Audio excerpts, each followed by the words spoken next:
Hello and welcome. My name is Steve Mokaya and this is the Africana Voice. Today we talk to Dimpho, who is the Communications Manager for the African branch of the Climate Reality Project.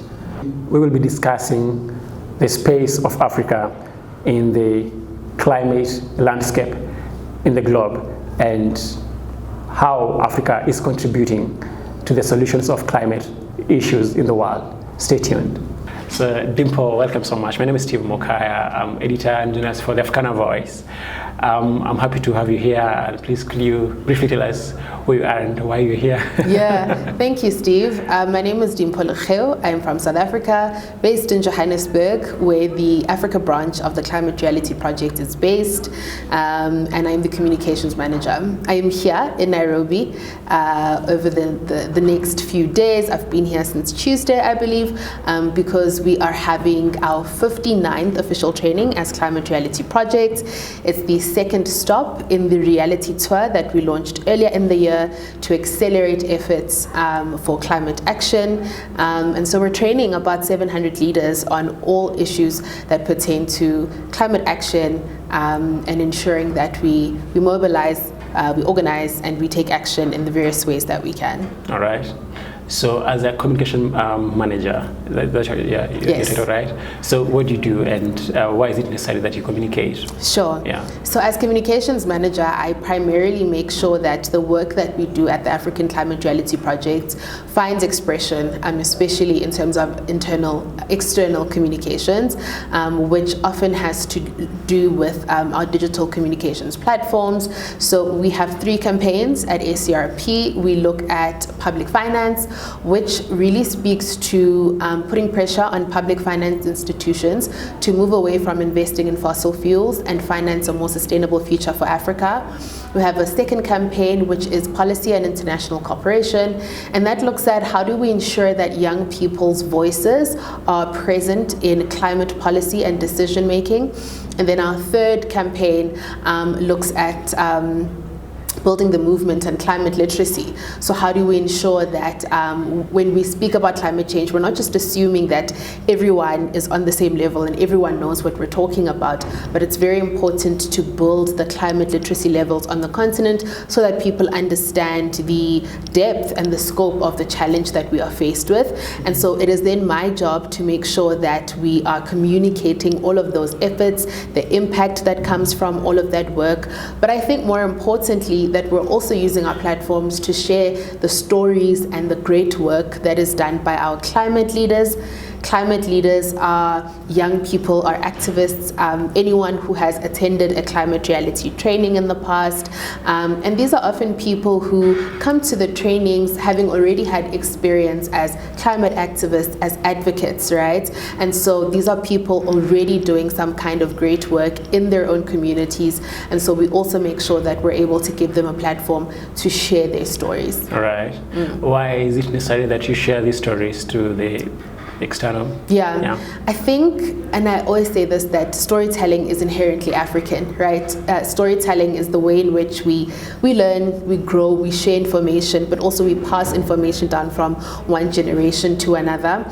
And it's important because I think the climate crisis can often be very high level, very scientific. We use a lot of jargon in the climate space that a lot of people might not be familiar with, right? And so when we use storytelling, we communicate the urgency of the climate crisis, we inspire people to take action in a way that feels very human, right? We humanize the climate story by also showcasing the ways in which climate change is impacting communities. We have a range of documentaries that we're very proud of that we have produced over the years. There's a documentary series that looks at climate change from the perspective of young people, the perspective of civil society organizations, as well as the media. We have a documentary on one of our climate leaders, Ewi, who's based in Cameroon, who's doing amazing work with her community to save forests there. We also have a documentary series that's based on a coal power station in Limpopo, in Lephalale, which looks at the health effects that community is going through because of that power station, and just how unheard unheard, right, they feel. And I think that's another important component of storytelling. And I think as a journalist, you would relate. It's that you often are given the opportunity to give a platform to people who often don't get the platform to tell their own stories. No, that's right. Yeah. Ambassador Mohammed was saying that more often than not, Africa is shown as a corner of poverty and all those things, but they fail to give context about all these things. So do you believe that maybe there is a gap in the way that the climate impacts in the African continent are sort of communicated, and maybe what is the best way to kind of reverse that, to fill the gap? Yeah. So I don't think that there's a gap when it comes to communicating the impact of the climate crisis in Africa. Right. I think, and you will know that Africa faces disproportionately more impacts, right? Even though we contribute the least to the climate crisis. That's right. So the extreme weather events, the extreme heats, the droughts, the floods, the rain bombs, all of those things are documented. You log onto the internet right now. There was a flood in the Eastern Cape in South Africa, where I'm from, where over 70 people have been killed just this week. You'll be able to see all of that footage and all of those stories. What I think is missing when we talk about climate change in Africa is the conversation about climate financing, right? These are the effects of climate change. This is where we are now, but what do we need to do to mitigate the impact of climate change?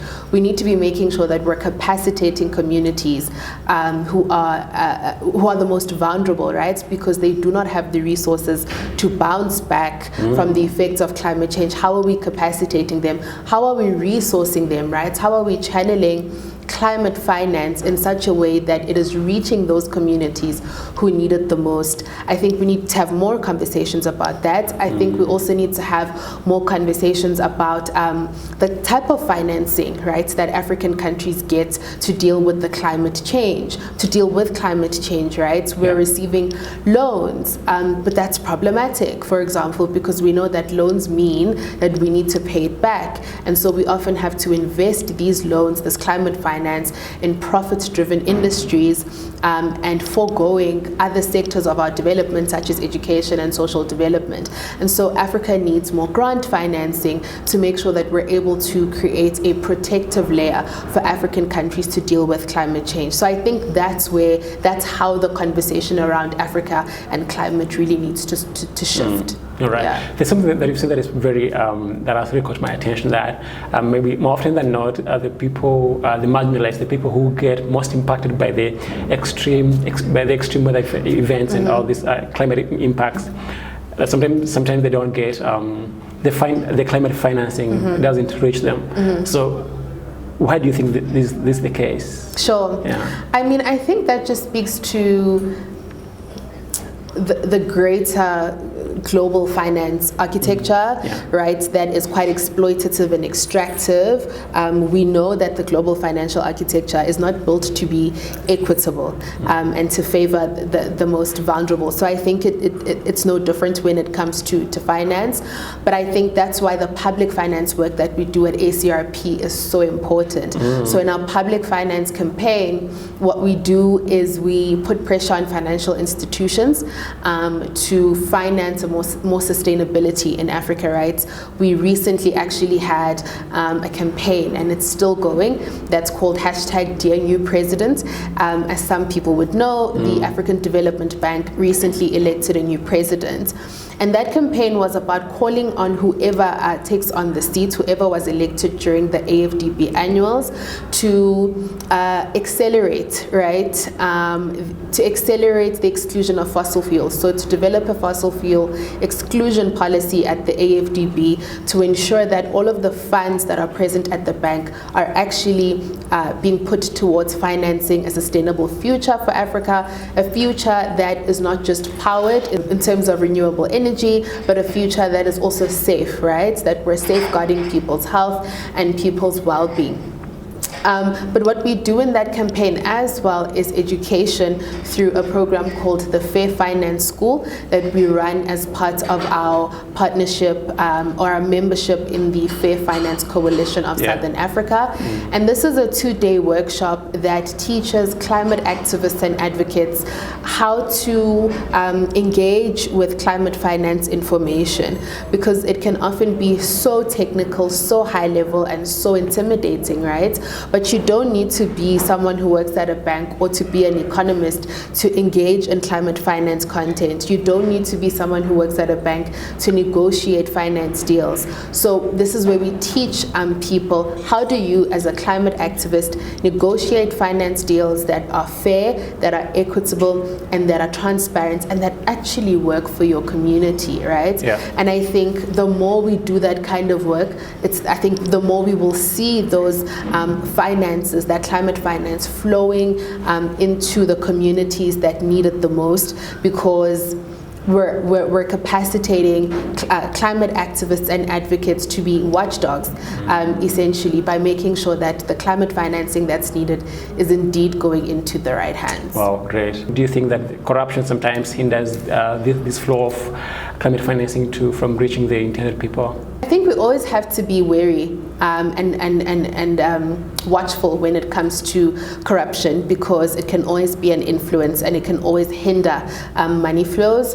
But some of the content that we share at the Fair Finance School is a set of questions that you can ask to determine whether or not financing is going to be influenced by corruption, or if it's actually going to do the work that it's intended to do in communities. So we ask questions like who is the country, who is the organization that's giving money, whether it's in the form of a loan or a grant. We ask how is the money going to be dispersed? Is it going to come through the National Bank or the National Treasury, for example, or maybe is there a push that this money comes through private firms? And if that is, find out why, right? Which leads me to my third question: why is this money being given to Kenya for climate work now versus 10 years ago? What is maybe there's a political moment that could be happening right now that these organizations are trying to benefit from. So by asking these questions and doing this research, climate activists are really able to paint a clearer picture of where the money is coming from and what it's intended to do, but I think more importantly, who it's intended to benefit. So again, I think just to underscore what I said earlier, that education around climate finance and the flow of climate finance is very important for activists and climate advocates to keep a very watchful eye on where climate finance is going. Oh, great. There is the issue or the talk of carbon markets and carbon credit. We talk about that. Yeah. So we don't believe in carbon credits and carbon markets. Yes. Wow. We believe that it's not an effective way of dealing with the climate crisis, and that the emphasis, the priority should be on a just transition. And we believe that carbon credits is just a way for especially richer polluters to keep polluting, right? And so we believe that it's just a delay. It's just a delay, essentially, to delay the just transition. And we think that actually investing those resources and that energy into accelerating the process of the just transition will be more beneficial to the planet and more beneficial to communities. What do you mean when you say just transition? What do you mean? When we talk about a just transition, we're obviously talking about the transition from fossil fuels to renewable energy, right. But the just obviously speaks to justice. So the way in which we transition needs to be in a way that does not leave anyone behind. For example, I am from South Africa, which is a big coal exporter. We have a couple of coal mines and communities that still rely on coal mines. And so how do we invest in renewable energy in a way that does not leave them behind? So if we are moving into a green economy, how are we skilling people to participate economically and socially? What does it mean for those communities who are still heavily reliant on coal, right? And what does it mean mean to transition just in a way that also I think consults with the communities who are going to be most affected during the just transition. I hear you. So my final question is, you've been training a lot of climate activists and climate leaders. How do you ensure that whatever they do also translates to policy? So that's the work of our international policy and international cooperation and policy campaign, I beg your pardon, right. Where we get young people into policy and decision-making rooms, but more importantly is to also capacitate young people, right, on understanding what is policy and how their lived experiences can actually influence policy. Because sometimes we get young people into policy spaces without doing the work of capacitating them, and they're not able to engage meaningfully.